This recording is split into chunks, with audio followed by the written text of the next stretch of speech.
Muy buenas tardes a todos. Gracias por estar con Coparmex, zona metropolitana de León, en el segundo webinar de este 20 de marzo del 2025. Son las 12:03 y para mí es un gusto darle la bienvenida a Roberto Bonilla, nuestro amigo, socio y consejero de aquí de Coparmex, zona metropolitana de León, quien hoy nos trae un tema muy interesante. Cuando estuvimos planeando este webinar, Roberto me platicaba. Bueno, ahorita se los va a contar más a detalle la Sí, razón por la que hicimos este webinar. gracias. Y, y para nosotros es muy importante crear estos foros para que se genere sinergia entre las empresas.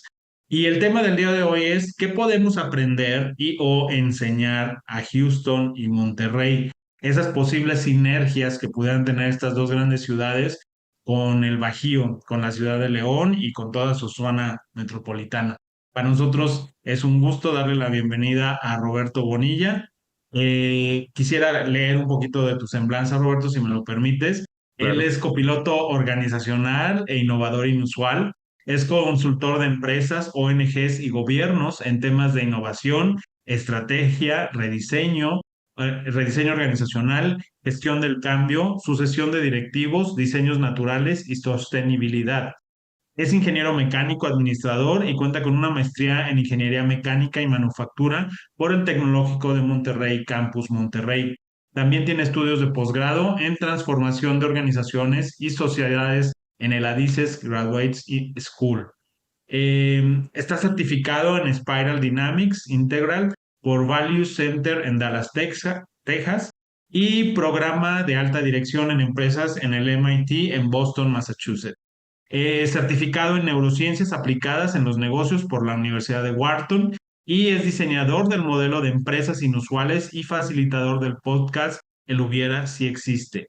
Además, es líder del proyecto Adopción de Barrios de la Fundación MJT y, como ya se los había mencionado, consejero en Coparmex, zona metropolitana de León y otras empresas. Roberto, muchísimas gracias por estar con nosotros y adelante. gracias. Muchas gracias por el espacio. Les voy a compartir pantalla. Y hace rato me decía Jorge, oye Roberto, te veo medio amoladón, sí, y le digo, pues es que fue lo que me traje del último viaje a Monterrey, precisamente, que me tocó un momento de muchísima contaminación. Si no me equivoco, llegué el 4 o el 5 de marzo en el segundo viaje, porque fueron dos viajes los que hice. Y resulta que un día antes habían habido en Monterrey 220 incendios. O sea, la contaminación estaba, pero impresionante. Y bueno, sobre eso también vamos a platicar. Así es que si me escuchan así con una voz un poquito de barítono, es por eso. La semana pasada estuve casi 2 días y medio sin poder hablar, totalmente afónico, pero ya me voy recuperando. Y me da mucho gusto que estén aquí todos ustedes, que nos acompañen, más los que se conectan directamente en las otras plataformas como YouTube, Facebook, y los que nos vean de manera diferida, ¿sí? Para empezar, les quiero compartir un video que explica un poquito lo que hacemos como Novarum. Es 1 minuto e iniciamos el tema.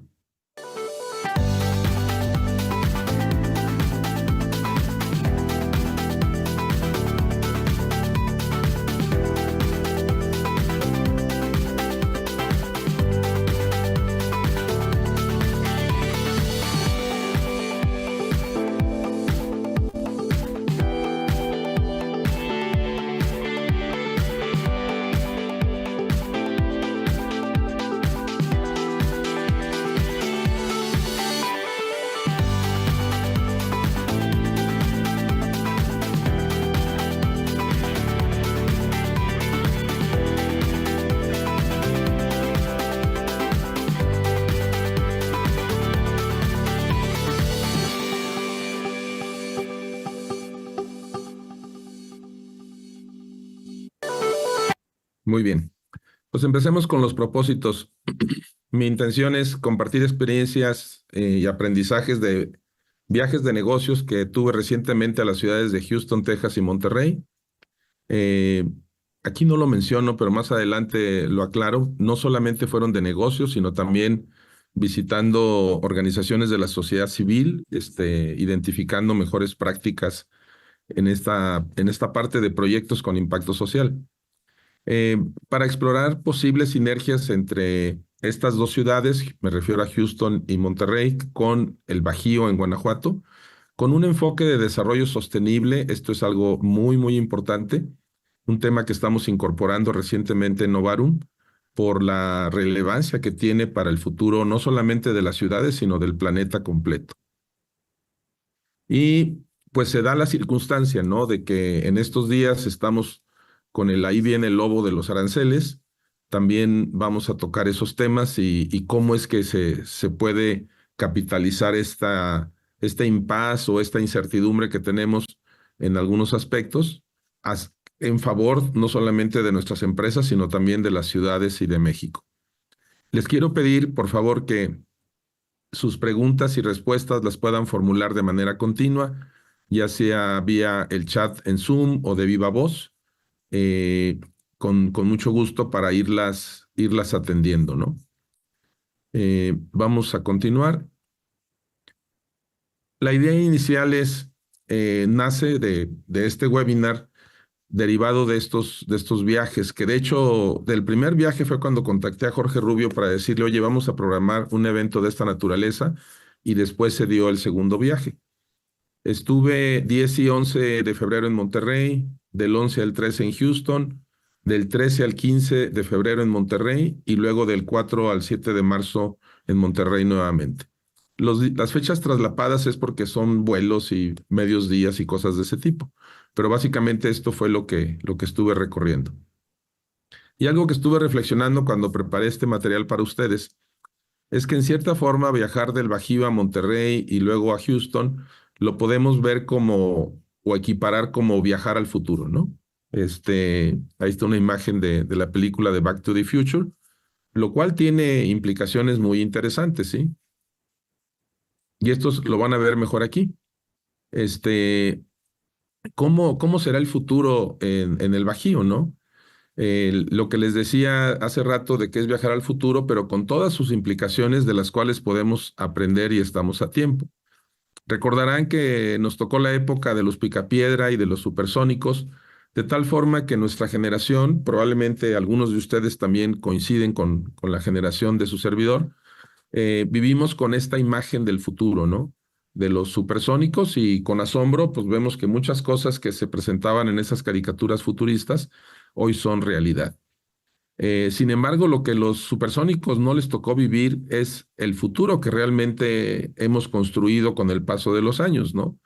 Un futuro en donde están atorados en el tráfico, con alta contaminación y toda una serie de problemas que presenta el gigantismo de las ciudades, si le pudiéramos denominar de esa manera. El crecimiento no implica que se dé un desarrollo sostenible. Y aquí hay una parte muy importante en donde debemos de tener muy claro que más no siempre es mejor, ¿sí? Eh, y en estos cuadrantes se los trato de representar.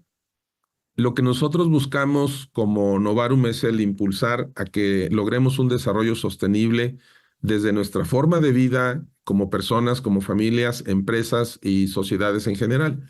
Pero para que exista un desarrollo sostenible, que en realidad es algo inusual que ocurra en nuestros días, y me refiero a nivel mundial, no son muchas ciudades las que lo logran, es que se necesita un desarrollo equilibrado entre lo social y lo económico.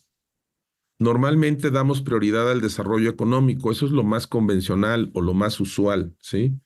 De hecho, en Guanajuato estamos viviendo este tema desde el proyecto de Guanajuato Siglo XXI, en el que me tocó participar en sus inicios.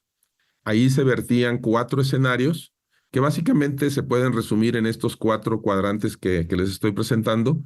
Y lo que se suponía era que para el Guanajuato siglo XXI íbamos a estar en este cuadrante. Y realmente llegamos aquí. O sea, con un crecimiento del Producto Interno Bruto importante, sin embargo, con un rezago social muy importante. Ahora, Hay comunidades, normalmente son comunidades pequeñas, que realmente descartan el desarrollo económico como prioritario y se enfocan más en lo social. Yo menciono aquí que es un rincón por diseñar si lo quisiéramos generalizar, ¿sí? O sea, de que realmente tengamos otras formas de vida en donde cultivemos nuestros propios alimentos, ¿verdad? Que tengamos otro ritmo de vida y sin la ansiedad de que el éxito siempre sea tener más, acumular más, consumir más, ¿no? Y claro, el peor de todos los mundos sería la insostenibilidad total, en donde ni tenemos desarrollo social, ni tenemos desarrollo económico, que desgraciadamente estas cuatro realidades, en mayor o menor grado, seguramente podemos encontrar espacios en México que las estén viviendo, ¿no? Voy a estar dando el crédito de las imágenes que estuve generando con inteligencia artificial, dándoles alguna explicación para ilustrar lo que les estoy mostrando. Y este modelo que se mencionó en mi semblanza, hemos desarrollado este modelo de empresas inusuales porque precisamente son empresas que buscan operar y trabajar y generar riqueza y bienestar en la sociedad en este espacio en donde se suma lo social y lo económico.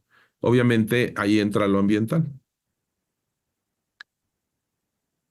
Documenté 50 aprendizajes en esos viajes y lo que hice fue pasarle los 50 aprendizajes a la inteligencia artificial para pedirle una síntesis. Bueno, aquí dice 7 temas, pero luego agregué uno yo mismo, o separé, dos que tenía juntos, los separé. Estos dos los tenía juntos, la inteligencia artificial. Y lo que el resumen que me arroja la inteligencia artificial es que hay aprendizajes de la dinámica empresarial y económica, los desafíos sociales y el bienestar para grupos vulnerables que se atienden de manera muy interesante en el caso de Monterrey, el costo de la vida. Un amigo con el que me entrevisté en Monterrey tiene a una de sus hijas viviendo en Madrid y dice que cuando él iba a Madrid se le hacía absurdamente caro, ¿sí? Cualquier cosa que quisieran comprar allá en Madrid. Y dice, y la última vez que fui hace unos meses me sorprendí que ahora Madrid se me hace barato por el costo de vida que está teniendo Monterrey, el elevado costo de vida, ¿no? Las tendencias en movilidad, que finalmente también, bueno, movilidad dentro de las ciudades y luego está el otro tema de las migraciones y las conexiones transfronterizas, el tema de la innovación y el futuro del trabajo, sostenibilidad y responsabilidad empresarial y los cambios demográficos en donde aumenta el flujo de jóvenes fuera de México, al menos en el caso de Monterrey, prácticamente todas las personas con las que me entrevisté tenían al menos un hijo viviendo en el extranjero, ya sea por estudio o que se fueron a estudiar y decidieron ya no regresar, o algunos que están intencionalmente migrando fuera de México para buscar otro tipo de estilo de vida, de calidad de vida y de oportunidades, lo cual es una señal muy interesante. Uno de mis mentores, el doctor Don Beck, que desafortunadamente falleció en 2022, mayo del 2022, me decía, Roberto, si quieres anticipar el futuro de un país, o de México en este caso, pregúntales a los jóvenes entre 20 y 30 años qué piensan de su país, ¿sí? Y cómo lo ven en el futuro. La respuesta que te den es precisamente lo que va a suceder con el país. O sea, esa imagen mental que tienen los jóvenes sobre su propio país. Mm, mm, mm. Una de las actividades que tuve allá con apoyo de la Asociación Nacional de Empresarios Independientes, de la cual también somos miembros como Novarum, fue organizar este evento de diálogos sobre el diseño de futuros para México. Hicimos una convocatoria y en un lugar fabuloso, el Centro de Aprendizaje de Deloitte, en el Pabellón M en Monterrey, tuvimos esta sesión de diálogos, ¿no? Y ahí en el pabellón, muy amablemente, cuando fui a ver el espacio, ¿verdad? Me decían, oiga, si quiere, pásenos sus memorias para tenerlas cargadas y que se facilite la proyección y todo lo demás, ¿no? Y le digo, no, es que en una sesión de diálogos no hay memorias, o sea, realmente vamos a dialogar, ¿verdad? Les envié a los participantes 24 que se registraron una guía sobre cómo se maneja una sesión de diálogo, y luego ellos escogían el tema de los que están aquí a la izquierda, que ustedes pueden leer, sobre cuál querían que dialogáramos, y de ahí se fue entretejiendo aspectos muy interesantes sobre el futuro de México. Uno de los participantes que me compartió su conclusión por escrito, este, y prácticamente no está editada, está tal cual él la escribió. Se llama David y de hecho está por aquí presente. Eh, Le escribió él: interesante el ejercicio de diálogo, sobre todo porque estamos en una sociedad que para dialogar con el propósito de resolver problemas no sabemos hacerlo. La conclusión a la que llego es que la clave del futuro está en las nuevas y en las previas generaciones, pero el problema es la falta de un pensamiento crítico de la juventud y una falta de empatía por parte de los mayores para encauzar a las nuevas generaciones. Es decir, no hay comunicación. Y eso es algo que creemos que es responsabilidad nuestra, el acercarnos y aprender a colaborar y trabajar con la juventud, quien fue la gran ausente en este ejercicio. ¿Sí? Y tiene razón David, porque yo pienso que David era el más joven, que tampoco está así tan pollito, ¿verdad? Ya anda en sus 30 y tantos altos, pero no había jóvenes en la sesión. Era gente mayor, de quizás de 50 años para arriba, ¿no? Y si queremos construir un futuro diferente, es súper importante que involucremos a los jóvenes. Quiero empezar compartiéndoles alguna información sobre Texas. Por mucho, Texas es el estado que mayores exportaciones tiene hacia México. Aquí está comparado con California, con Michigan, con Illinois, Luisiana, los diferentes tipos de productos que se exportan a México. Y una noticia reciente en donde los tejanos pues, le piden a Trump, y vaya que Texas es republicano, que pare los aranceles, ¿sí? Porque ya están anticipando los efectos que va a tener en las economías y principalmente de las ciudades fronterizas de Texas con México, cómo va a bajar esa economía, más el impacto que está teniendo también algunas empresas en Estados Unidos de la deportación de migrantes, ¿no? Y es una realidad que están viviendo ellos. Esta gráfica es una gráfica que me parece sumamente interesante y nos ayuda a dimensionar qué tan grande es Estados Unidos y cada uno de los estados de Estados Unidos. Por ejemplo, México tiene un Producto Interno Bruto ligeramente superior a la Florida. O sea, la Florida toda completa equivale a todo el país de México, lo cual en sí mismo ya es impactante, ¿sí? Pero si vemos, por ejemplo, el caso de Texas, estamos hablando de que equivale, y de hecho es más grande que la economía de Canadá. Los datos varían un poco, de repente lo comparan con Canadá, de repente lo comparan con Brasil, pero de ese tamaño es el tener de vecino, en este caso, es como si estuviéramos de vecinos con Canadá, con Venezuela, ¿verdad? Que es Nuevo México, Arizona, con Dinamarca, ¿verdad? Y toda la parte de California supera incluso ligeramente a Reino Unido.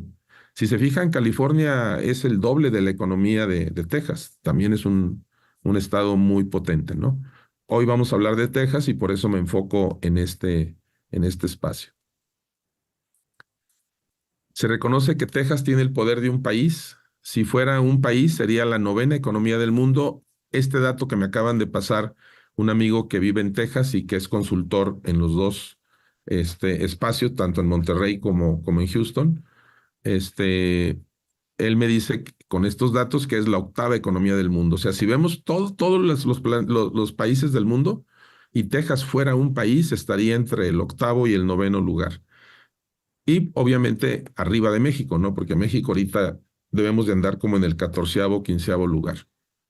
Otros países que antes consideraban a California o Nueva York para hacer sus inversiones, para establecerse en Estados Unidos, están viendo que en Texas hay muchísimas oportunidades, ¿no? Y si se fijan, aquí está como número 1 exportador, Texas En los últimos 22 años, creación de empleos es impresionante, ¿no? Y bueno, ahí están todos los datos que en un momento dado reflejan el potencial de la economía de Texas en este momento. Esta imagen sale un poquito borrosa, pero sí se distingue y es cómo se estima que puedan evolucionar las economías. Más adelante pongo una fuente para que puedan consultar esto. Eh, y si se fijan, Estados Unidos hasta el 2022, pues ahorita andamos por aquí en el 2025, se mantiene como la número uno, China como la número dos, pero del 2050 en adelante, China cambia su posición y Estados Unidos empieza a bajar, incluso tomando una posición preponderante la India, ¿sí? Que en cuanto a población, la India se va a convertir en el número uno, como veremos más adelante. Vean Alemania, por ejemplo, cómo va perdiendo fuerza. Y el caso de México está interesante porque en los 80 éramos la economía número 11, luego en los 2000 andábamos ya por la economía número 9, hoy andamos aquí entre el 14 y el 15. Vean dónde está España, cómo España fue bajando. Incluso España desaparece de las primeras 15 economías a nivel mundial. Y en parte porque tiene un reto demográfico muy importante de que prácticamente las mujeres no están teniendo niños, ¿sí? Y eso también es algo que debemos de poner atención porque ya México y Latinoamérica ya están abajo de la tasa de reposición de mujeres, de niños por mujer, que debe de ser de 2.1. Ya andamos en el 1.8, lo que es Latinoamérica. Pero en Europa hay países que ya están en un hijo por mujer, ¿no? Y ahí se cuentan todas las mujeres. Luego ya se anticipa en esta gráfica que México para el 2050 ocupe el lugar 11 y ahí más o menos se mantendría. Aquí está la evolución demográfica que les decía. Vean cómo China, de 1.400 billones, baja a 633 millones. Eso es una reducción de la población impresionante, son datos de la ONU. Aquí está la liga que les decía donde pueden consultar este tipo de información. La India crece de manera muy importante y México está, es que me estaba confundiendo aquí con Brasil. Aquí está México, esta azulita. O sea, no es que baje la población de México, dramáticamente, lo que sí baja es la posición que tiene en el mundo, ¿no? Pero prácticamente el pronóstico es que México se mantenga alrededor de los 130 millones. Aquí está en 2025 México con 132 millones, sube a 149, 146 y para el 2100 regresa a los 130 millones. O sea, la dinámica poblacional va a tener comportamientos muy interesantes. Esto es relevante para el tema que estamos hablando porque es lo que genera también asincronías entre las ciudades y entre los países que se pueden capitalizar también como oportunidades para proyectos tanto de negocio como para proyectos de impacto social. Yéndome a Monterrey, los días que que estuvimos, porque me acompañó otra persona y David nos estuvo también apoyando allá, eh, están hiperactivos, impulsando proyectos de alto impacto social. Nos invitaron a este evento de tendencias globales en la filantropía. La verdad es que es sumamente interesante. Y bueno, ahí se ven una imagen de Monterrey, una imagen de la conferencia, donde los grandes capitales de Monterrey están creando brazos filantrópicos para impactar de manera muy puntual y con un alto retorno social a proyectos de organizaciones de la sociedad civil. En este viaje visitamos también 7 organizaciones de la sociedad civil, enriqueciendo un modelo que estamos desarrollando para León y que les voy a mostrar al final de la presentación. Que esto fue el objetivo del segundo viaje en marzo. El primero fue más de negocios y este fue más para proyectos de impacto social. Voy a hacer un pequeño alto para tomar tantito té que tengo por aquí para la garganta. Y si tienen algún comentario, no veo yo si hay manos levantadas o comentarios, Jorge. Pero si gustan abrir el micrófono, si tienen alguna pregunta, con todo gusto.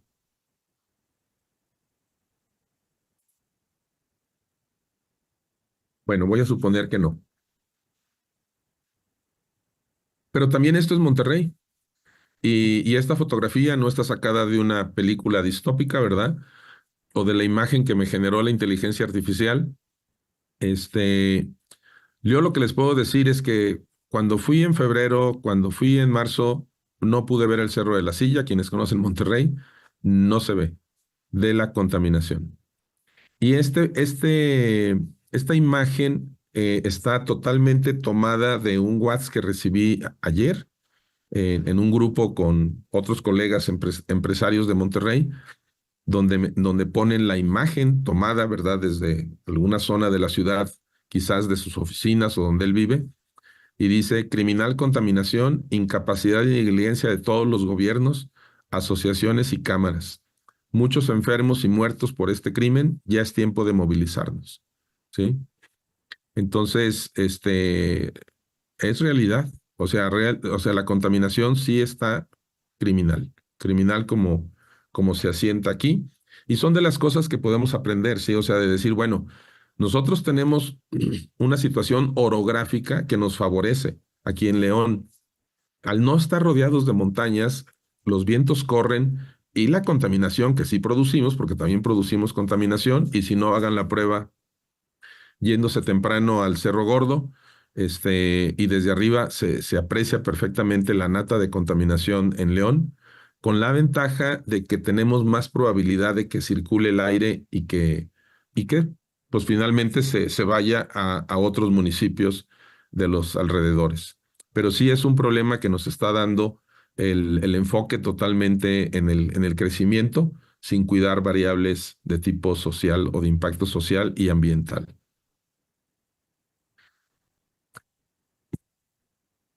Hice esta tablita en donde en Monterrey pues tienen ahorita un problema muy fuerte con la contaminación del aire como número uno. Nosotros con el tema de la escasez del agua. Ya lo vivimos el año pasado y este año pues pareciera que vamos a estar en las mismas. Monterrey en segundo lugar, escasez de agua, aunque les llovió más y llenaron sus presas, ellos no están cantando victoria, saben que va a ser muy fácil que eso se salga de control y al igual que el año pasado, pues llegaron al día cero de manera bastante grave. La movilidad urbana, ellos están en tercer lugar, nosotros en un segundo lugar, y es todas las alternativas que tienen las personas para desplazarse para sus empleos, el cómo las personas están invirtiendo 1 hora, hora y media, 2 horas, lo que antes veíamos en la Ciudad de México como normal, ahora ya lo estamos viendo en otras ciudades. Contaminación del aire y del agua, que en este caso tenemos este problema con el agua también, además del aire. Un crecimiento urbano desordenado, en común las dos ciudades. Inseguridad, desafortunadamente en Monterrey, después de un buen periodo de tranquilidad en este tema de la inseguridad, que se puso muy feo por allá en 2010, 2012, está volviendo a resurgir, y no se diga acá en Guanajuato y en León. El tema de cambio climático para ellos es más prioritario, lo traen más en el radar que nosotros. Nosotros traemos el tema de desigualdad social, propios desafíos económicos, ahora con el tema de los aranceles, el cómo la industria del calzado está sufriendo por la llegada de calzado subfacturado de países asiáticos, principalmente de China. Y pues el Guanajuato, sus exportaciones principales son automotrices. Entonces, si ponen los aranceles, también va a haber ahí un revés importante. La disponibilidad de energía es algo que les preocupa mucho en Monterrey, que también es algo que se llega a presentar aquí en el Bajío, pero ese tema de la energía disponible para que lleguen nuevas empresas o para que se siga el crecimiento, cada vez va a estar limitado, y en ambas ciudades la escasez de talento es fundamental. Los modelos de formación en las universidades no necesariamente están respondiendo lo que necesitan las empresas. Me llamó la atención muy favorablemente que hace unos días supe de una universidad tecnológica por la zona de Celaya, que está activando carreras de robótica bilingüe, de logística bilingüe y una serie de carreras bilingües, ¿sí? Que yo pienso que ya el simple hecho de que se busque que los egresados sean bilingües ya les da mucho más movilidad social para encontrar empleos en multinacionales que están asentadas en esta zona. Y vía Coneval extraje la información, por ejemplo, de nivel de pobreza en la zona metropolitana de Monterrey. Registran menos del 20% de personas en situación de pobreza, mientras que en el caso de León estamos arriba del 40%, no, sin llegar al 60%. Como lo saqué estas imágenes de un contexto más grande, por eso hacen esa referencia, y se reconoce que el 22.1% de la población no está afiliada a servicios de salud. O sea, mucho trabajo informal en esta zona del país.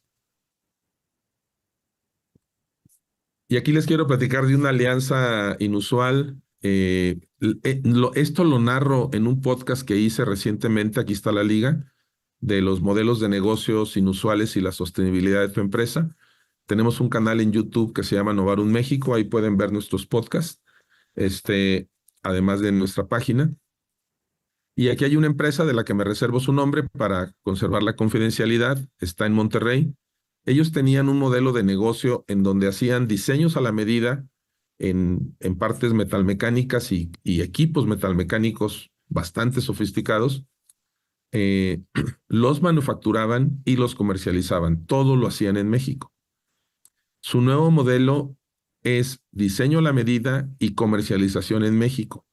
Estos diseñadores tienen sueldos entre 80 y 100 mil pesos. Y son diseñadores que se ven como esta imagen que me generó la inteligencia artificial. De hecho, está muy, muy parecida a cómo eran las oficinas. De hecho, David las vio también. Donde están los diseñadores con 2 pantallas, 3 pantallas, trabajando en lo que están enviando como especificaciones y planos para que se manufacturen en Estados Unidos. Entonces, el know-how de este diseño se manda a Estados Unidos, allá se manufactura y luego se importa de Estados Unidos a México para los clientes que están comercializando en esta empresa. Con este modelo no les van a afectar los aranceles, ¿sí? Bueno, a menos que México busque la reciprocidad y también ponga aranceles a las importaciones, que sería ahora sí que el peor de los escenarios, ¿no? Y también les comento rápidamente del viaje que fui a Houston con un cliente que tenemos allá, que ya ha activado 2 empresas y está por crecer una de ellas de manera importante en todo el territorio de Estados Unidos y también con interacciones globales. Estuvimos analizando 10 ciudades, obviamente llegamos a esas 10 ciudades después de una serie de filtros para identificar en dónde convenía poner una oficina de representación de esta empresa y de operación. Y la conclusión en ese viaje a Houston fue precisamente que Texas era la mejor opción y dentro de Texas, Houston tenía las características para atraer esa inversión. Entonces, realmente Texas está armando una serie de políticas y de acciones que incentivan muchísimo el que las empresas se vayan a operar en esa ciudad. Y este modelo pues nos permite abrir la mente a romper paradigmas y a lo mejor ustedes van a pensar en que el sueldo de la mano de obra para ensamblar y para fabricar partes metálicas en Estados Unidos es mucho más alto que en México y sin duda puede ser. Sin embargo, allá hay más automatización, más robots y probablemente los sueldos de estos diseñadores mexicanos, que son sueldos incluso bastante buenos en Monterrey, que es una ciudad cara, eh, estaría en un momento dado siendo pues casi prohibitivos en Estados Unidos, ¿sí? De, de gente con esa capacidad y ese nivel de talento. Entonces, ¿somos capaces de exportar know-how también? Claro que también lo podemos hacer. Monterrey está haciendo una apuesta muy fuerte a la innovación. En estos días acaba, de hecho hoy termina un evento anual que hacen de 3 días que le llaman Inc. Monterrey, que un amigo es el CEO de toda esa organización y es totalmente 3 días enfocados en el tema de la innovación, el impulso de startups, inversionistas ángeles y demás, ¿no? Y esta noticia me tocó estando allá en Monterrey, donde inicia Tec de Monterrey la construcción de un hub de innovación y emprendimiento. Eduardo Garzate, así se va a llamar, que es quien está donando toda esta inversión. Es la persona que está aquí hablando, también tengo el gusto de conocerlo.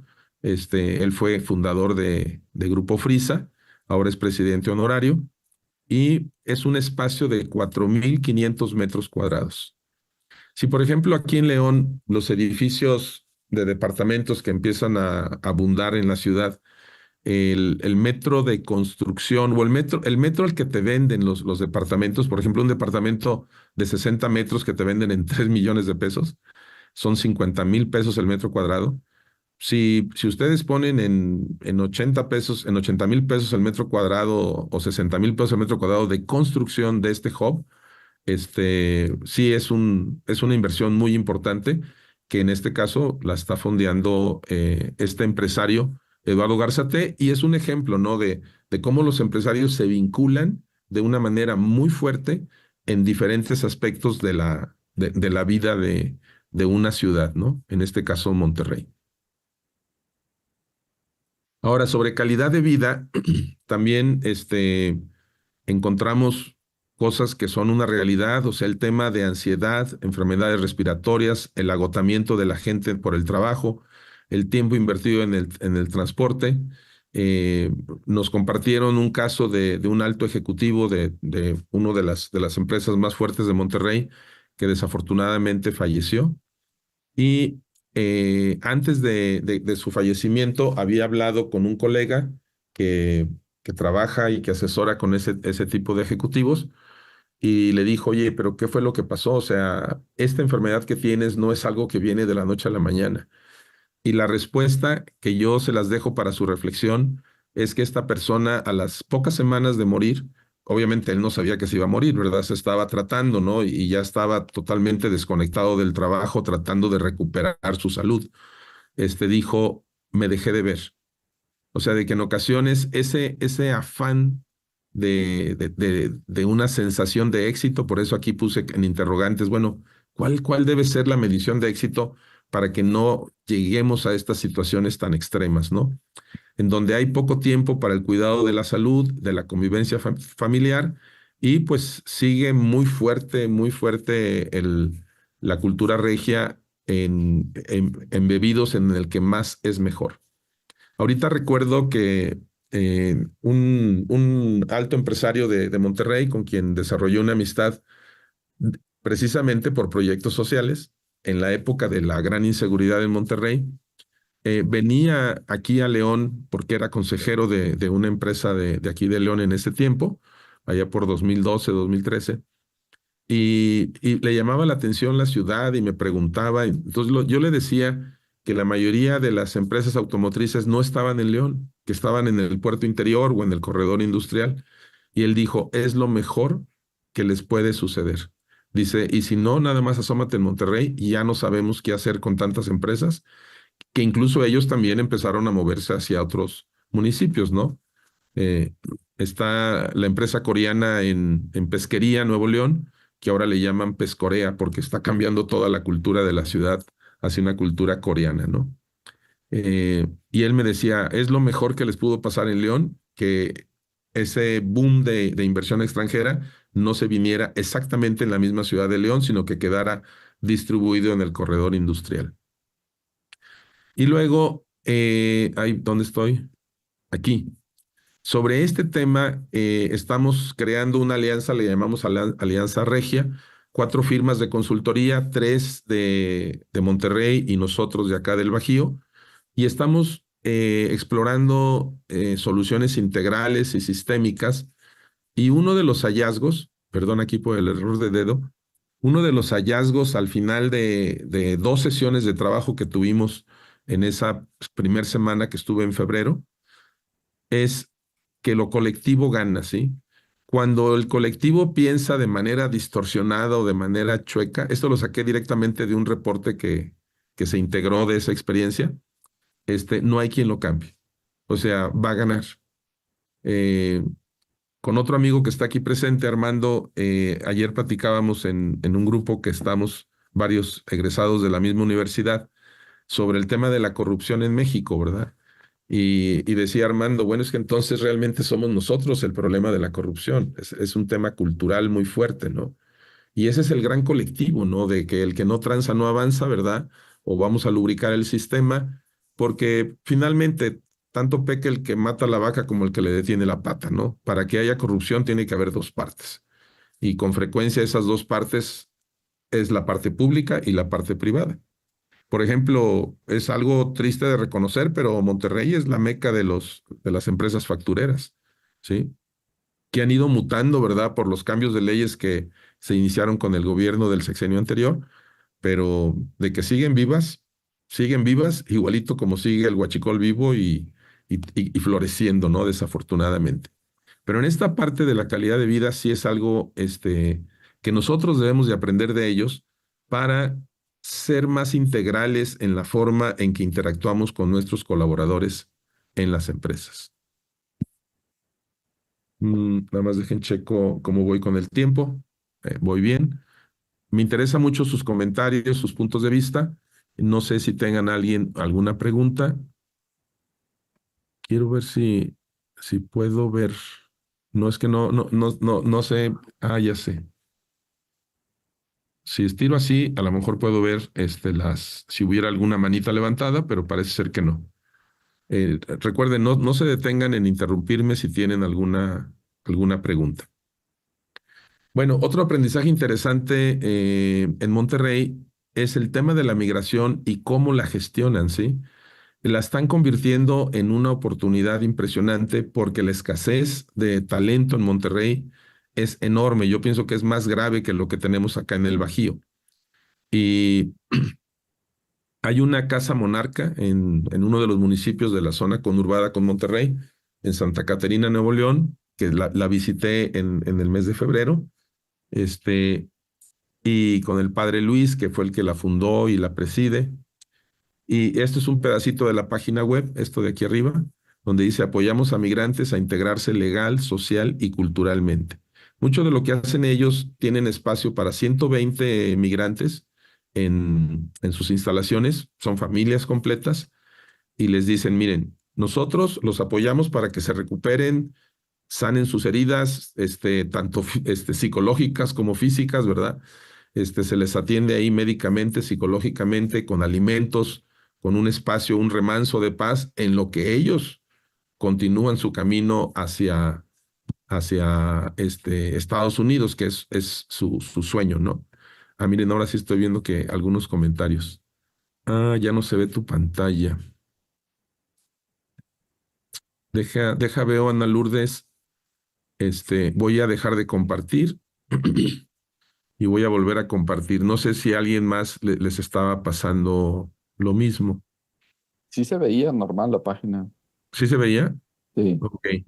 Entonces, pues, posiblemente eres tú, Ana Lourdes, no sé. Vamos a ver.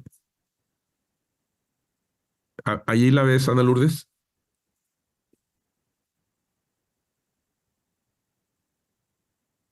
Ah, ok. Sí, ya. Ya me dice Ana Lourdes que ya se ve. Muy bien. Ay, perdón. Entonces, eh, me regreso al anterior. El padre Luis participó en la traducción de este libro, eh, que lo hace un sacerdote en la Universidad de Notre Dame, una teología de la migración, y me regaló un ejemplar, ¿sí? Aquí está la liga por si lo quieren comprar en Amazon, está sumamente recomendable. Y lo que me impactó fue que en las primeras páginas hace un paralelo de la migración vista como un parto de la humanidad, ¿sí? Como que van a ser algo nuevo, ¿verdad? No verlo como un problema, ¿verdad? Sino como que reconozcamos qué nos está diciendo la humanidad con tantos migrantes en el mundo, ¿no? De hecho, en Monterrey hay gente ya trabajando en las empresas de diferentes países, no solamente de la parte de Centro y Sudamérica, sino hay haitianos, hay gente de África, ¿verdad? Que ya se están incorporando social, culturalmente y legalmente. le preguntaba yo al padre, ¿qué es más difícil, conseguirles trabajo o conseguirles casa? Pues una casa que puedan pagar con el sueldo que van a tener, ¿sí? Y dice, no, por mucho, es mucho más sencillo conseguirles trabajo que conseguirles casa. Al grado que el padre ya está desarrollando un proyecto para hacer departamentos que estén a un precio accesible para estas familias migrantes que ya prácticamente se están asentando en Monterrey. Yo pienso que ahí, en el Bajío no hay esa estructura, para ayudarles a los migrantes de esa manera tan práctica y tan contundente, ¿no? De esta experiencia grabé este podcast, que también aquí les pongo la liga, como les digo, está en YouTube como Novarum México, ¿no? Y la página de la Casa Monarca también es muy interesante que la conozca. Continuando con esta parte de los migrantes, pues en esta noticia de febrero del 2024 se forma una red global de empresas comprometidas para la integración laboral. Eh, ya está operando en Canadá, Francia, España, Estados Unidos y ahora ya hay Tent México, ¿no? Que Tent, si no me equivoco, es una casa como de campaña. Y FEMSA es de los principales empleadores de migrantes, ¿no? Aquí están empresas fundadoras de TEN México que ya están abriendo sus puertas para dar empleo a migrantes. Y les digo, a lo mejor pudiera pensar ustedes de decir, bueno, pues primero vamos a darles empleo a los mexicanos. Pero pues finalmente en algunas ciudades, en algunos estados está pasando lo mismo que en Estados Unidos. Hay empleos que los mismos mexicanos no quieren desarrollar, prefieren prepararse, prefieren desarrollar otras competencias y los migrantes están ocupando esos espacios, ¿no? Esta noticia es del 14 de marzo de este año, en donde se reporta que FEMSA ya ha generado empleo a 5,000 migrantes. Entonces, el problema de la falta de talento en sus diferentes niveles de competencias, en parte se puede solucionar con el tema de los migrantes que siguen estando presentes en nuestro país. Y ya estoy llegando a la parte final. Ojalá sí tengamos oportunidad de escucharlos, ¿verdad? Y de platicar con calma sobre todo esto que les estoy compartiendo. Les comparto que en León estamos desarrollando para la Fundación MJT en su visión del 2035 un modelo que empata con el modelo de Harlem Children's Zone en Harlem, precisamente en Nueva York. Y básicamente lo que hacen en Harlem es que ellos identifican a un ser humano, me voy a permitir llamarle de esta manera, un ser humano, desde la concepción en el vientre materno hasta que se gradúa en la universidad. El fundador de este programa, Geoffrey Canada, una de las cosas que él descubrió, porque él trabajaba en una organización de la sociedad civil que atendía pues nada más una parte de este modelo, ¿no? De 5 grandes etapas. Y él decía, es que no tiene sentido porque si atendemos personas hasta los 18 años y luego a los 18 años los soltamos al mundo y no hay ni quien los guíe, los motive, los oriente, ¿verdad? Hablando de huérfanos, dice, se van a perder. Entonces él diseñó este concepto. En Harlem Children's Zone tienen más de 20 instalaciones en la zona de Harlem, no están en un solo lugar.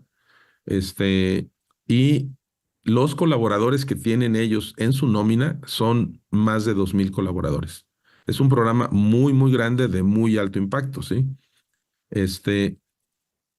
Y entonces, cuando yo presenté este modelo a un empresario en Monterrey en el mes de febrero, cuando fui la primera vez, me dijo, está muy interesante el modelo, pero yo veo muchas asociaciones que pueden hacer esto aquí en Monterrey.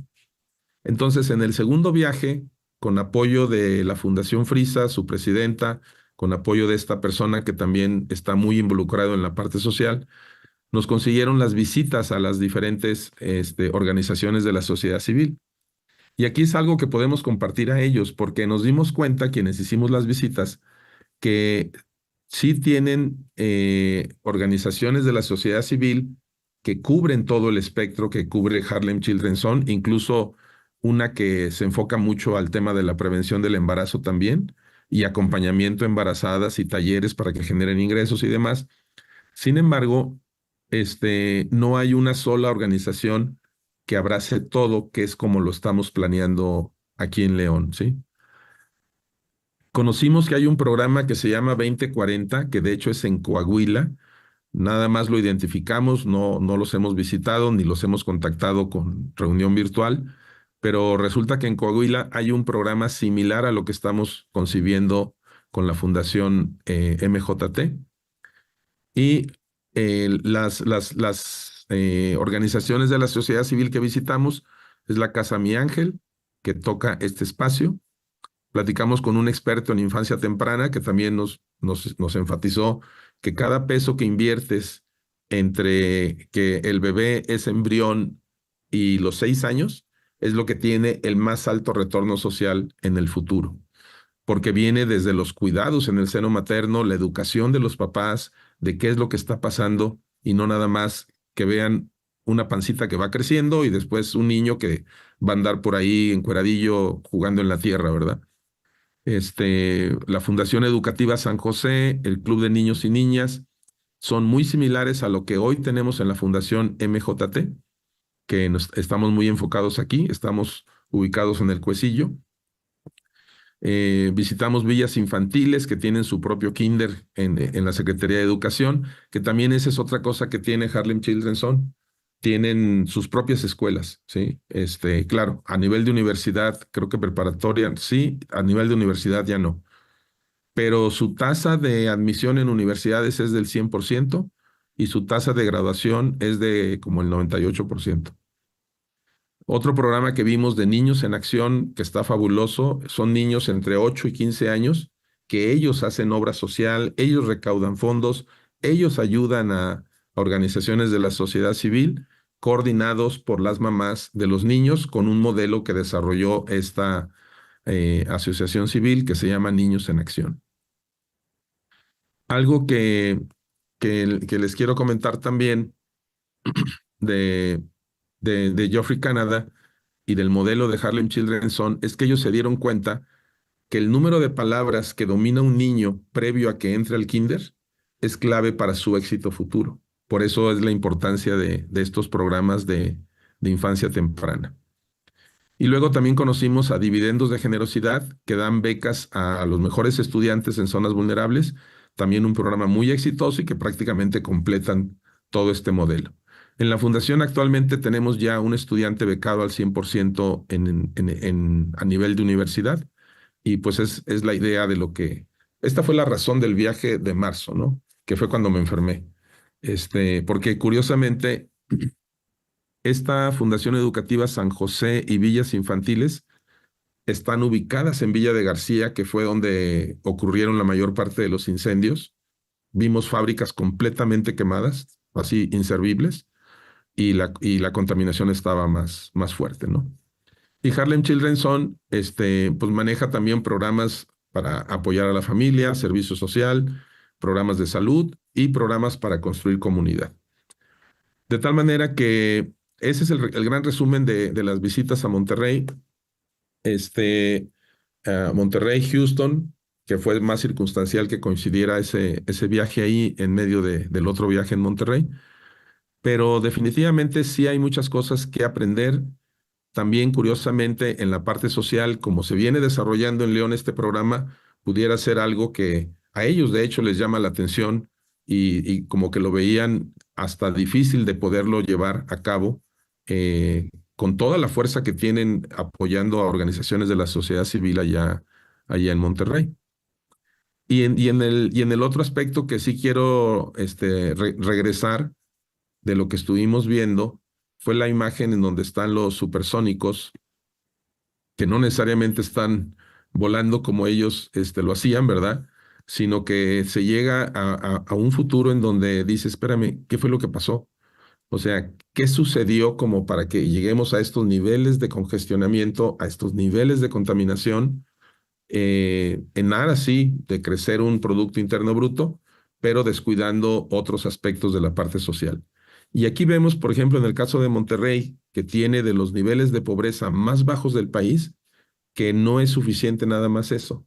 Porque a final de cuentas, esas personas que ahora ya no están en pobreza y que tienen un buen empleo y que tienen una buena educación y demás, pues están viviendo las consecuencias de otro tipo de problemas que también tienen impacto en las familias y en la desintegración de la sociedad.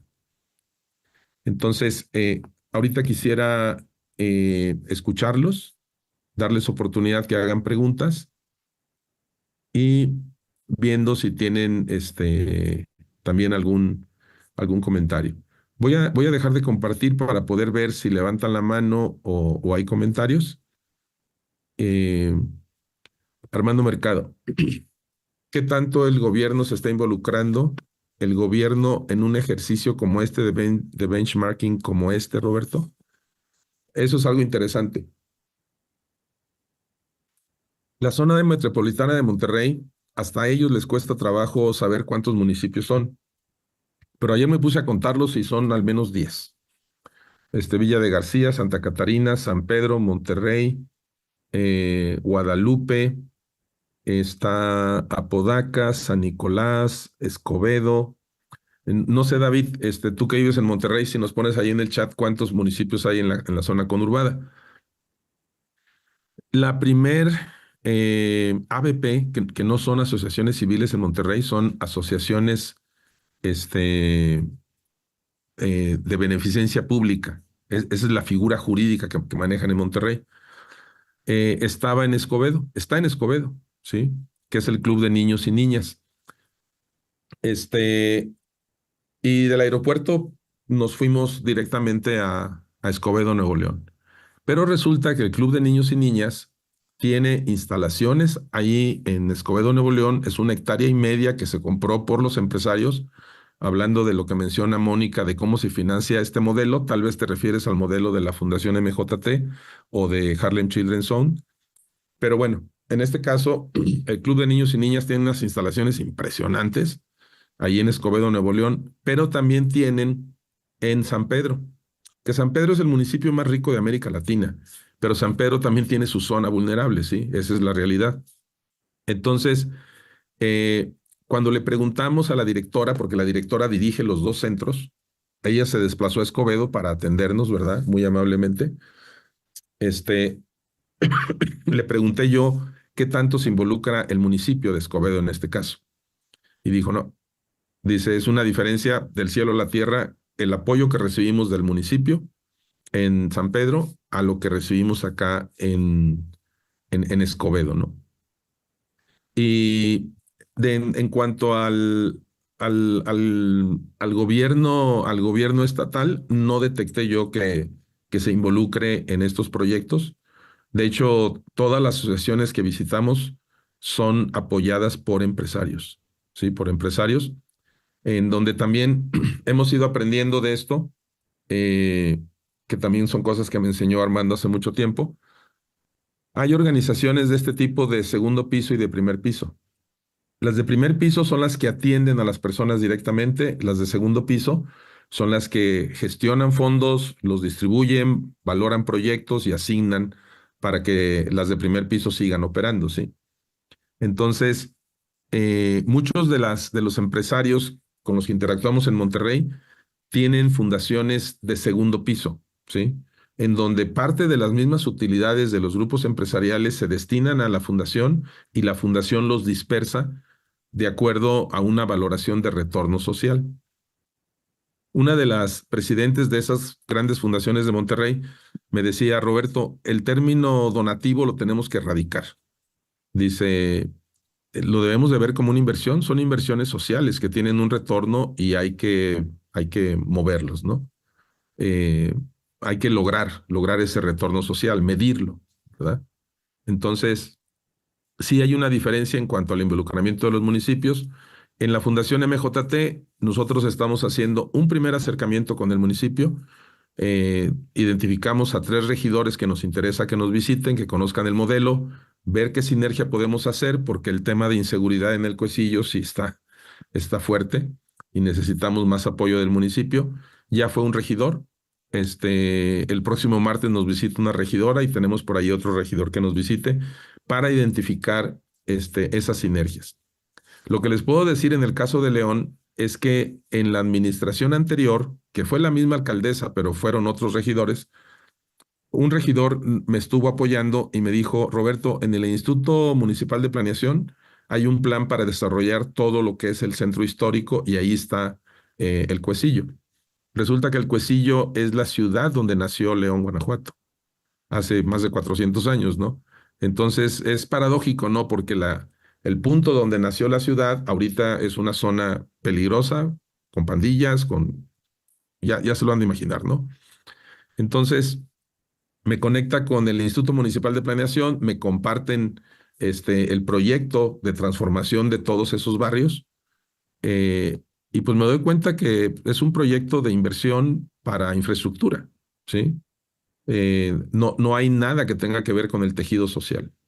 Entonces, las asociaciones civiles, que es como el modelo que predomina aquí en el Bajío, sí tienen un papel muy importante en este tema de, de incidir en el tejido social directamente. Bueno, me voy a ir ordenando. Eh, sobre tu pregunta, Armando, yo pienso que de gobierno estatal no lo detecto, ¿verdad? Incluso aquí en León nos está yendo como en feria con el gobierno estatal porque eh, eh, disolvió el fideicomiso, digamos, similar a lo de FECHAC que tienen ustedes en Chihuahua, y ahorita se está defendiendo por parte de los grupos empresariales, los amparos, y en ese rollo estamos, ¿no? Mónica, me serviría mucho que me dijeras cuál modelo, sí, pero tú dices, ¿cómo se financia este modelo? El financiar un modelo de impacto social, ayer lo platicaba con una amiga aquí en León que está diseñando un modelo padrísimo para incidir en el tema educativo. Se puede fondear de varias formas. La más convencional es a través de donativos, ¿verdad? O de inversiones sociales, como me enseñaron en Monterrey, que ponen las empresas. Y pueden ser hasta microdonativos, ¿no? Porque yo conozco organizaciones de la sociedad civil aquí en León que tienen ya donadores recurrentes que cargan a su tarjeta, ¿verdad? De crédito, y a lo mejor son 500 pesos, 1000 pesos mensuales. No todo tiene que ser los grandísimos donativos. Ese es el modelo más convencional. El otro modelo es con intercambios de valor, en donde algunas asociaciones ya llegan a tener formas de cobrar servicios. Eso lo vimos en una organización enorme que está en Detroit, que se llama Focus Hope. Tú puedes entrar a Focus Hope siendo indigente y graduarte como ingeniero para irte a trabajar a las empresas automotrices.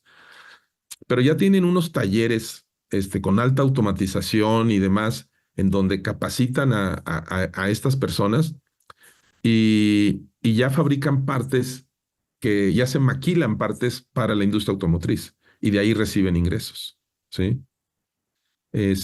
Harlem Children's Son nos enseñaron cosas muy interesantes. Nos dijo la persona que nos atendió, que es la líder de un área que le llama Practitioners, de tanta gente que los busca para que les compartan su experiencia, pues ya crearon un área para atender a esas asociaciones civiles o organizaciones de la sociedad civil. Y nos dijo, nosotros no buscamos donativos de $50,000. Dice, nosotros buscamos donativos de millones de dólares multianuales para poder sostener todo ese proyecto desde el vientre materno hasta la graduación.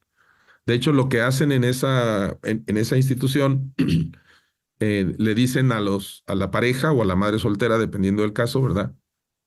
Si ustedes se comprometen a que este bebé que está ahí adentro, del tamaño de un frijolito, va a pasar por todos nuestros programas, nosotros nos comprometemos a que su hijo se va a graduar, o su hija. Van a encontrar en YouTube, cuando pongan Harlem Children's Zone, van a encontrar una muchachita de color negro. Su piel es negra, ¿verdad? que ella es uno de los casos de éxito de Harlem Children's Zone, dando una conferencia, un discurso frente a Obama, precisamente diciendo, yo empecé este programa en el vientre de mi mamá, ¿no?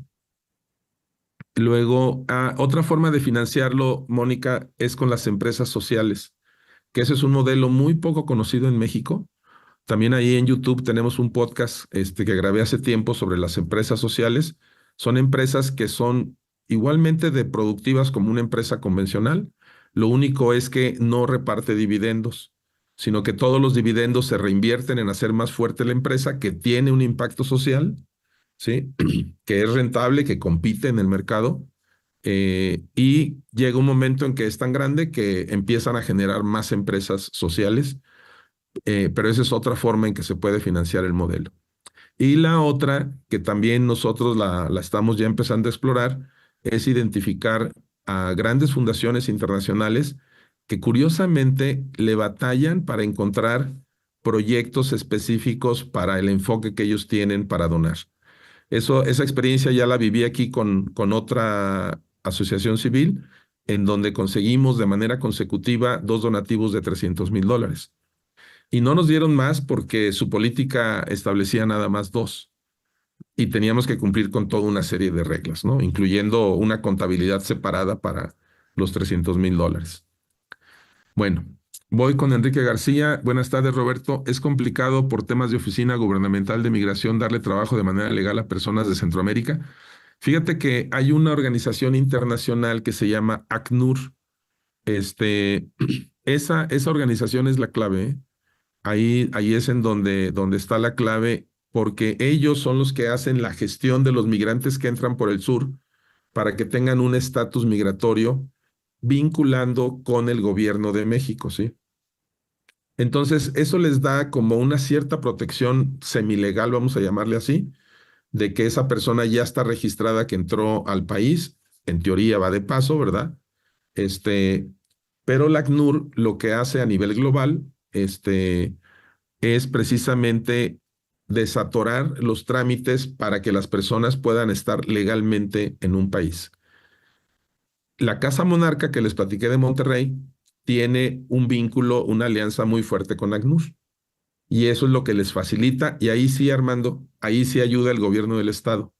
El gobierno del Estado se involucra a través de sus oficinas de desarrollo social para, pues de una manera bastante rápida, regularizar el estatus legal de estas personas, y ya la Casa Monarca se encarga de conseguirles un trabajo, van a vivir ahí con ellos mientras consiguen un departamentito, una casa donde puedan vivir y que tampoco les quede del otro lado del planeta para el trabajo que van a tener, ¿no?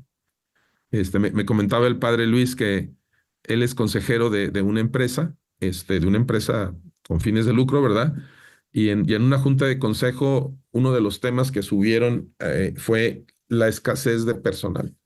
Y les dice él, ¿pero para qué batallan? Yo se los consigo. Y dice, esa empresa ya tiene 8 haitianos trabajando ahí y están encantados porque son dedicados, son puntuales, no se meten en problemas, porque son personas muy agradecidas que les cambió la vida de vivir en Haití a vivir en Monterrey, es del cielo a la tierra, ¿no? David, gracias por los 9 municipios de la zona metropolitana de Monterrey. Ya andaba yo contando 10, pero sí son 9. Y, por ejemplo, Escobedo y García están así, pero de punta a punta, ¿no? Y ahí andábamos cruzando la ciudad con apoyo de David precisamente para ir a visitar estas asociaciones. Mónica Rode, desde tu punto de vista, ¿cómo involucrarías y motivarías a los empresarios a que participen a apoyar en este tipo de modelos? Bueno, en el caso de la Fundación MJT, su origen es bien interesante porque la mamá del empresario, que es el que concibe toda esta expansión y este gran proyecto, ¿verdad? Eh, desde que él era niño, él veía a su mamá trabajando en causas sociales e involucrando a sus hijos. Creo que son como 4 o 5 hermanos, y de tal manera que ya hay una sensibilidad desde que son niños. Ayer que platiqué con una amiga que les digo que está diseñando un proyecto padrísimo para impactarle el tema educativo, exactamente ella vivió lo mismo en su casa. Su mamá estuvo siempre fuertemente involucrada en Amigo Daniel y de ahí viene todo el ejemplo. Entonces, curiosamente, y esto se repite en Monterrey, Mónica, las esposas de empresarios son un motor clave para sensibilizar a los empresarios en este tipo de incidencias. Déjenme les platico algo que nos platicó el padre Luis de Casamonarca. Cuando él empezó a ayudar a los primeros migrantes, no tenía instalaciones. Entonces, en una parroquia, ahí en Santa Catarina, habló con el padre, con su colega padre, ¿verdad? Y ahí los recibían, ¿verdad? Y les daban alimentación y pues algunas colchonetas o algún lugar de cómo poderlos atender y eran pues realmente poquitos, ¿no? Entonces, fíjate qué interesante. Le hacen un reportaje de un canal de televisión de ahí de Monterrey. Y ese reportaje, pues lo ven muchas personas, ¿no? Un buen día, le dicen, padre, lo están buscando allá afuera.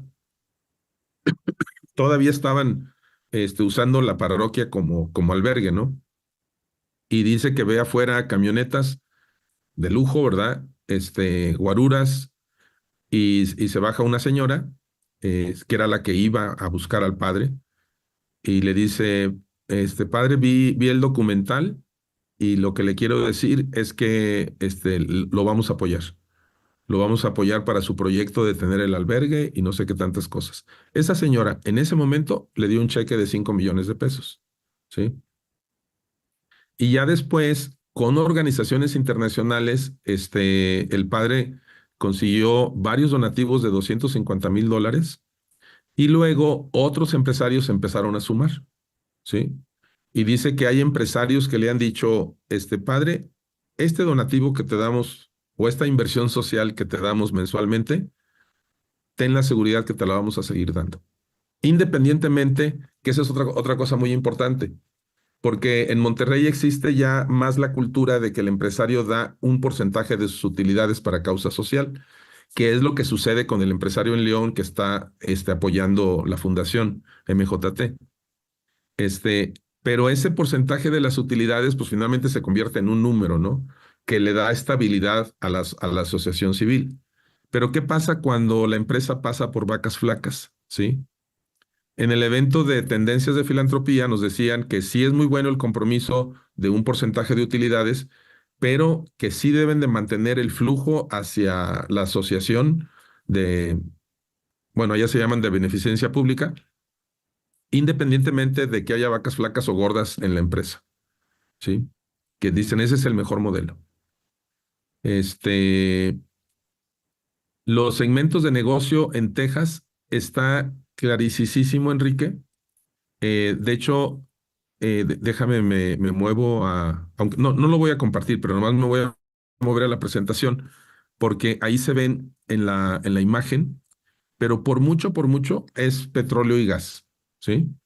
Entonces, por ejemplo, de lo que exporta Texas a México son gasolinas, gas natural, que eso lo sabemos, químicos, o sea, todos los químicos derivados de la petroquímica, ¿verdad? Plásticos, autopartes y maquinaria industrial.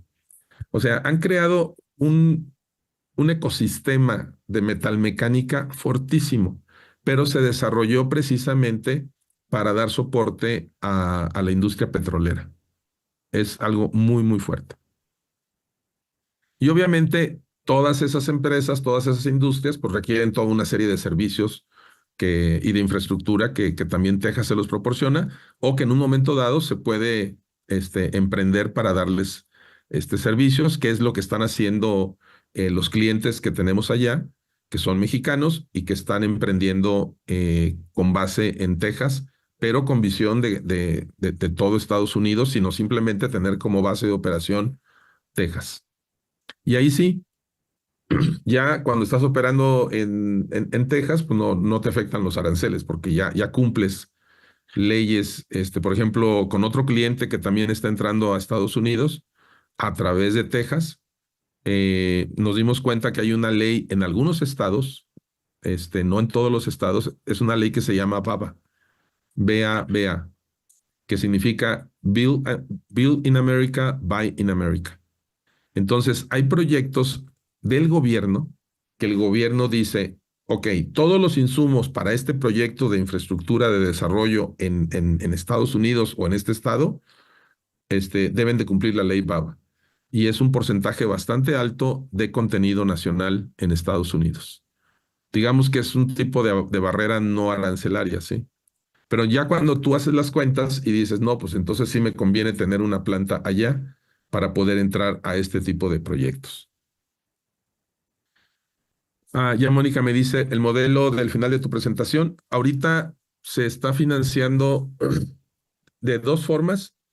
Una es el grupo de empresas que el porcentaje de utilidad que destinaron son los que mantienen toda la operación, y ese es el empresario que fue niño con una mamá súper enfocada en temas sociales y que pues obviamente los marcó a todos los hijos. Y cuando pues obviamente la mamá pues ya fue creciendo en edad, él le decía, no mamá, no te apures, nosotros nos encargamos de lo que has venido logrando, ¿sí? Y ella decía, no, pero es que no pueden dejar a mis viejitos porque apoyan a un asilo y porque apoyan a unas monjitas que tienen un albergue para niñas, etcétera, etcétera, ¿no? Entonces le dijo, no vamos a abandonar a nadie y lo vamos a hacer crecer, mamá. Y ya en ese compromiso fue cuando nos contactó, que de hecho yo ya tenía contacto con la mamá desde antes, le llegué a ayudar a conseguir donativos, este, con diputados. Una diputada del Verde nos dio un donativo, para todas las causas sociales que traía esta hiperactiva señora. Entonces, de ahí es donde sale el fondeo. Fe Guanajuato, cuando estaba activo, cuando todavía existía el fideicomiso, don Armando, el que le acaban de dar CRAN, la nueva gobernadora, este, mm, nos llegó a apoyar fueron alrededor de 500,000 pesos para reparar una barda que estaba peligrosa de que se cayera, y en una parte del terreno que era pues prácticamente pura hierba, se construyó una cancha de fútbol con pasto sintético, y precisamente hace 3 días ya empezaron la formación, las clínicas de fútbol con los niños de la zona, donde se combina un modelo desarrollado por Flexi aquí en León, en donde a través del fútbol atraen a los niños, pero es un programa que incluye valores, ¿sí? Esa es otra cosa que hace Fundación MJT, hace alianzas. O sea, cosas que no podemos hacer en este momento, lo hacemos vía alianzas. Y la otra forma de fondear, porque el proyecto ya completo, el que les enseñé al final de la presentación, ese sí requiere millones y millones y millones de pesos para que sea realidad. Ya tenemos proyectado una línea de tiempo para los siguientes 5 años, de una visión de 10 años que se está integrando. Eh, Viene la construcción de un kinder, pero ya para todo ese tipo de inversiones sí lo vamos a hacer con fundaciones internacionales y probablemente nacionales y probablemente regiomontanas, ¿no? Con los contactos que hemos venido haciendo después de estas visitas. Pero sí hay fundaciones, por la experiencia que yo tuve cuando conseguimos los 2 veces $300,000, que ellos nos decían, no se imaginan cómo batallamos para encontrar organizaciones de la sociedad civil que cumplan con los requisitos de nuestro consejo de dónde colocar el dinero, ¿sí? Entonces, a lo mejor es algo parecido al mundo del emprendimiento y de las startups, donde se dice el problema realmente no es el dinero, el problema es que construyas un buen plan de negocio, un buen modelo, ¿verdad? Y que sepas conectarte con las personas que tienen el dinero. Y el otro elemento son las empresas sociales, que las empresas sociales, también, si los empresarios son tan buenos para hacer negocios, pues nada más es un poquito de cambio de mentalidad de decir, vamos a crear una empresa social y los dividendos de esa empresa social se va a reinvertir totalmente socialmente, ¿sí? Y luego Armando comenta, es muy relevante el socializar los proyectos de las asociaciones y sociedades civiles para que los gobiernos los integren en sus planes de desarrollo. Eso venía sucediendo en los gobiernos anteriores en Guanajuato. El nuevo gobierno como que está ahí un poquito desbaratado con eso. Obvio, traen su propio modelo, ¿no? pero están cambiando radicalmente la forma en que se venía gestionando. Y lo que estamos haciendo nosotros con el acercamiento con los regidores es precisamente para eso. O sea, queremos que conozcan el proyecto, que conozcan la visión y que encontremos formas de sincronizarnos y hacer alianza, sinergizar con programas que ellos ya tienen, ¿sí? El primer regidor que nos visitó quedó de contactarnos, ¿verdad? Para que algunas personas hicieran algunos trabajos de recuperación de espacios públicos y demás. Hasta ahorita todavía no sucede, pero no quitamos el dedo del renglón. Algo que nos llamó la atención de Monterrey es que cuando cambia el gobierno municipal de alguno de los municipios donde están las asociaciones civiles que apoyan los empresarios, van y se presentan con el alcalde o sea, piden una audiencia con el alcalde y con los regidores. Y les dicen, a ver, señores, ustedes acaban de llegar, nosotros tenemos 25 años trabajando aquí. Y así es como se trabaja. O sea, realmente van más como mandantes, ¿verdad? Y el mandatario, pues al que le corresponde seguir la voz de los ciudadanos, ¿no? Y dice que responden bastante bien, porque los municipios se dan cuenta que es cierto que tienen 20, 25 años trabajando ahí y que no van a llegar a destruir lo que ellos están haciendo, ¿no? Pero sí es muy importante eso que mencionas. Dices, en Ciudad Cuauhtémoc, Chihuahua, así inició el proyecto Cuauhtémoc Unido para que los gobiernos municipales y estatal integraran las necesidades de la sociedad en sus planes desde el arranque de sus gestiones. Definitivamente es muy parecido a lo que te platiqué que hacen en Monterrey. Eso estamos pretendiendo hacer aquí porque la administración acaba de empezar. Quizás vamos un poquito tarde, pero finalmente es parte de la curva de aprendizaje. El 2040, el de Cuatro Ciénegas. Gracias, Ana Lourdes, por la página web. También, ya nos van a contactar con ellos, ¿verdad? Seguramente aquí con esta página los vamos a contactar más rápido, porque sí es un proyecto muy parecido. Se nos hace raro que le llamen 2040, porque se supone que ellos dicen en estos 20 años, del 2020 al 2040, es como vamos a acompañar a los niños, pero no alcanza para que salgan de la universidad. Como que debió ser 2045, pero bueno, ya que los conozcamos, ahí vamos a ver más detalles, ¿no? Ok. Dice Ana Lourdes que empezó antes del 2020. Entonces, a lo mejor sí, nos lo explicaron mal en Monterrey. Sí empezó antes y la meta es que los primeros graduados salgan en el 2040. Muy bien. Pues gracias, Armando, por tus comentarios y a todos por su participación. No sé si alguien quiera hacer alguna pregunta de viva voz o si tienen algún otra pregunta. Pero sí, resumiendo, Monterrey sí tiene muchas cosas que admirarse, pero también hay cosas que no están saliendo bien y que es bien importante que nosotros, que todavía no llegamos a ese futuro distópico, nos pongamos las pilas para evitar que la gente se nos empiece a desgastar en las empresas, que la contaminación nos empiece a rebasar, y donde el futuro ya nos alcanzó a muchas ciudades mexicanas es con el tema del agua y el tema de la energía. También no hay mucha energía disponible. Betsabe, sí, la presentación, sí, con mucho gusto. De hecho, lo que hace Jorge Rubio es que me comparte sus nombres y correos electrónicos. Entonces, yo personalmente les envío a su correo electrónico la presentación con mucho gusto. Y ahí vienen varias ligas que les pueden ayudar a ampliar también otros proyectos en los que a lo mejor están ustedes involucrados. Alguna vez yo le pregunté al presidente de la Fundación MJT, porque déjenme decirles, empezamos a interactuar con asociaciones civiles de aquí del Bajío, y a tener interacciones. Lo que hacemos no es pedirles, explíquenme su modelo. Lo que nosotros les decimos es, les vamos a presentar un proyecto que estamos estructurando y queremos su retroalimentación. O sea, con su experiencia, díganos qué es lo que nos puede fallar en este proyecto tan ambicioso, ¿no? Y ahí hemos tenido como ocho interacciones con asociaciones civiles de aquí de León, y ha sido súper enriquecedor todo lo que nos han aportado, y también con una persona de Ciudad Juárez que era delincuente y ahora él se dedica a proyectos de impacto social.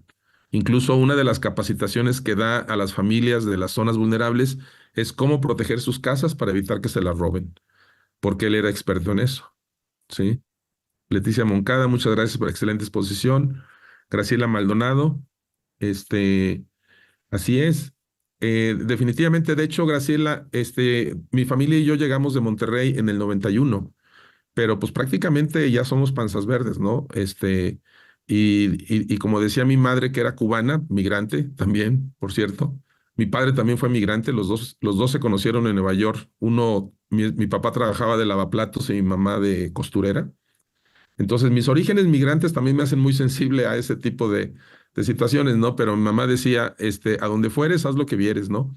Y cuando me preguntan a qué equipo le voy, no soy tan futbolero, Graciela, pero siempre digo a León, ¿sí? Este, ¿Por qué? Por la misma identidad que como familia hemos ido teniendo con la ciudad, ¿no? Antonio Ibargüengoitia, conozco a Miguel Ibargüengoitia, no sé si sea pariente tuyo, Antonio. Bueno, te agradezco tus comentarios. Y básicamente lo que sí quisiera enfatizar, y ahí sí les voy a volver a compartir la pantalla, nada más déjenme ver cómo cierro esto. Es el primer cuadrante que les compartí. Eso es sumamente importante. A ver, aquí estoy. Este. O sea, mientras no nos caiga el 20, que tiene que ser a la par el desarrollo social y económico. De hecho, el desarrollo sostenible ya trae implícito la parte ambiental, definitivamente, sí. Pero eso es inusual en México y en el mundo. Y eso es lo que tenemos que hacerlo usual. Y no enfocarnos nada más en el desarrollo económico o nada más en el desarrollo social, como algunas comunidades lo logran en pequeñito. Lograr esto a nivel más grande, pues ya quizás son los países que tienen muy bien implementado su gobierno, ¿cómo le llaman? Un sistema de bienestar, ¿no? Pero que finalmente económicamente es viable, ¿no? Que se autosostiene. Porque muchas veces algunos gobiernos sí hacen mucho esfuerzo por mejorar el bienestar de las clases más desfavorables, pero no necesariamente es sostenible en el tiempo en la parte financiera, ¿no? Eh, y claro, el peor de todos los mundos sería este. Reflexionen dependiendo de las ciudades donde ustedes vivan, qué es lo que se está viviendo y cómo pueden ustedes incidir a que esto suceda. Nosotros les llamamos mexiquitos a las empresas que asesoramos porque son pequeños Méxicos. Entonces, buscamos incidir en la mente de esos empresarios. Incluso ya más recientemente, eso no te tocó, Mónica, cuando hicimos proyectos juntos, a los empresarios les decimos, sí, sí trabajamos para apoyarte, pero al mismo tiempo que va a mejorar tu empresa, va a mejorar la calidad de vida de tus colaboradores, ¿sí? Y lo estamos poniendo como condición sine qua non para que realmente desde la empresa se empiece a hacer ese beneficio de impacto social con sus colaboradores en ese Mexiquito. Y si es una empresa de 100 colaboradores, pues ahí son 400 mexicanos que están beneficiándose de esa derrama económica, pero que también su calidad de vida vaya mejorando, ¿sí? Y no lograr utilidades a costa de los colaboradores, ¿sí? Eso es algo que sí es bien importante que tengamos muy, muy claro, porque de otra forma no va a haber México futuro, ¿eh? O no va a haber futuros para México. Ciertamente México son muchas realidades, son futuros diferentes, pero en términos generales sí se tiene que cuidar que busquemos esto como un destino deseable, ¿no? En cuanto a los futuros. Dejo de compartir porque vi que entraron otros comentarios, un comentario más. Ok, se despide Mónica, se tiene que... a ver, Betsabe también me está pidiendo la presentación. Sí, Betsabe, se las voy a enviar personalmente. Jorge Rubio me va a pasar sus correos. Betsabe, Mónica, ok, Ibargüengoitia y David Reina. Es importante informarnos y tratar de involucrarnos en el desarrollo social de nuestras comunidades vulnerables. Definitivamente, David. Y bueno, ya Coparmex nos da las gracias, y nos invita a que llenen esta encuesta para que retroalimenten a su servidor al tipo de eventos que está haciendo Coparmex, eh, que como ustedes se dan cuenta que también es algo interesante. Todos estos eventos que hace Coparmex, estos webinars gratuitos, quedan grabados en el canal de YouTube de Coparmex y ahí pueden tener acceso a toda esta videoconferencia, ¿sí? Para que ustedes también lo sepan. Eh, y cuando les mande las memorias, les pongo también la liga para que encuentren el remedio y el trapito rápido. Pues muchas gracias, Jorge. Sí, No, pues gracias a ti, Roberto, por la información que nos has compartido el día de hoy. Muy interesante, muchas cosas por hacer también. Este, y pues nada, agradecerte el tiempo, la disponibilidad, la información tan valiosa y tan reflexiva que nos has compartido el día de hoy. Precisamente, y qué bueno que lo mencionas, Roberto, les acabamos de compartir una liga para que por favor nos apoyen. Queremos saber qué otros temas les gustaría que Coparmex, Zona Metropolitana de León, les gustaría que les ofreciera en estos espacios que semana con semana llevamos para todos ustedes de manera gratuita. Y ahí ustedes le dan clic en esa liga que les acabo de compartir y con mucho gusto le damos lectura, les hacemos caso y los programamos para los próximos calendarios que tenemos. ¿Sale?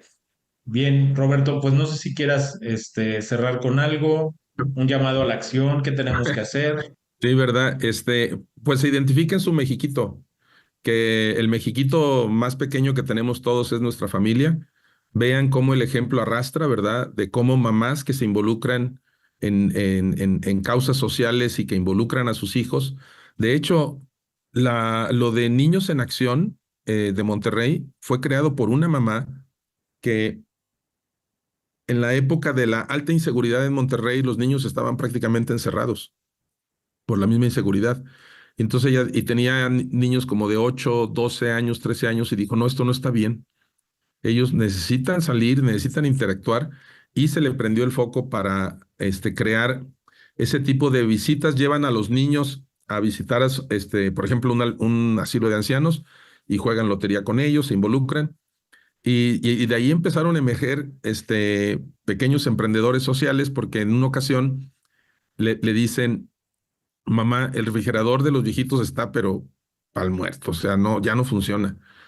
Y entonces la que organizó todo esto les dijo, dejen que ellos hagan su campaña y que ellos la ideen y ustedes no les den dinero.